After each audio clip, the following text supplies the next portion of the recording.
শুনেছি সে পাল্টে গেছে, আগের মতো নেই। আমি দোয়া করি সে পাল্টে যাক, এটাই আমার চাওয়া ছিল। কিন্তু একটা দীর্ঘ সময়ের রাস্তা পার করতে কতটা ভয়ঙ্কর সেটা সে হয়তো বুঝতে পেরেছে। হয়তো আমার কোনো ক্ষতি হয়নি, ক্ষতি হয়েছে তার, যে আমাকে নিয়ে উপহাস করেছিল, তামসা করেছিল, লোক সমাজে নিন্দা এবং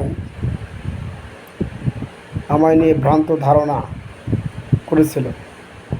হয়তো সে বুঝতে পেরেছে সম্পূর্ণটা ছিল তার ভুল, কিন্তু বোঝাটা হয়তো অনেক দেরি হয়ে গেছে। পৃথিবীতে এমন কিছু মানুষ আছে যারা তার নিজের ভুল বুঝতে পারে সর্বশান্ত হয়ে। যখন সে বুঝতে পারে তখন আর কিছু করার থাকে না, কারণ দুনিয়াতে ভালো মানুষগুলো সবসময় ঠকে যায়, জিতে যায় সমাজের অবহেলিত এবং নোংরা পর্যায়ের লোকগুলো। এই সমাজে বর্তমান ভালো মানুষগুলো অবহেলিত, আর খারাপ মানুষগুলোই বর্তমান সুনামের পাত্র। কারণ সমাজ বর্তমান ভালো মানুষকে মূল্যায়ন করে না, মূল্যায়ন করে